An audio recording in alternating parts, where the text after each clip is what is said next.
Dros y penwythnos roedd llyged y byd ar Washington wrth i Donald Trump rannu'r newyddion fod America wedi ymosod ar Iran. The strikes were a spectacular military success.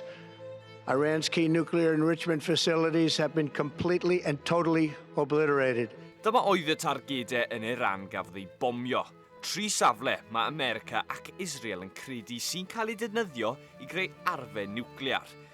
A gyda'r labordau wedi lleoli o dan ddeiar, dim ond America oedd ar gallu i'w dinistrio. Mewn ymateb mae Iran wedi tanio rocedi at Israel ac yn bygwrth y bydd ragor o ddial.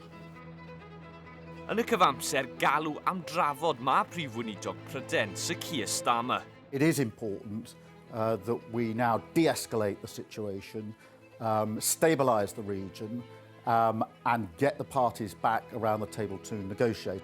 Tra fod yr ymosodiadau yn Iran ac Israel yn parhau, fydd rhaid aros i weld pryd a beth fydd yn digwydd nesaf.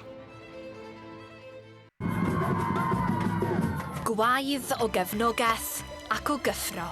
Wynebau ifanc yn llawn edmygedd wrth i ferched Cymru gyrraedd maes awyr Caerdydd, gyda'i prif hyfforddwr Rhian Wilkinson, pawb yn bachu ar gyfle am lofnod am lun. Mae yna degau o gefnogwyr yma a digon o sŵn. Pawb yn dymuno'n dda i'r merched sy'n mynd i Portugal gynta ac wedyn yr Euros am y tro cynta eriod. Mae hyn yn honestly yn amazing, mae'n mor special. Mae'r grŵp yma'n heiddi'r achlysur yma. Ni wedi gweithio mor galed i fod yn y sefyllfa yma a dwi'n just yn mor falch a hapus i'r grŵp i cael yr send-off maen nhw'n heiddi. Ond ie, gwaith caled yn dechrau wythnos yma yn Portugal, ni'n cyffroes am y challenge fyd. It is a pinnacle for sure. Everything I've ever wanted, not just for me, but for these girls and for this nation.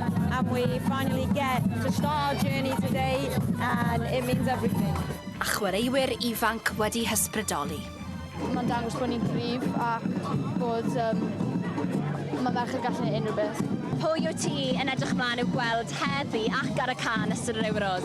Jess Fish, definitely. Mae'n really dda. I mean, really special. Chwaraewyr really special. Fi eisiau gweld y chwaraewyr.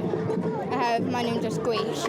Dyma'r tro cyntaf i ferched Cymru gyrraedd unrhyw brif bencampwriaeth. Cam hanesyddol felly, a merched Cymru'n ehangu gorwelion wrth deithio i'r Euros.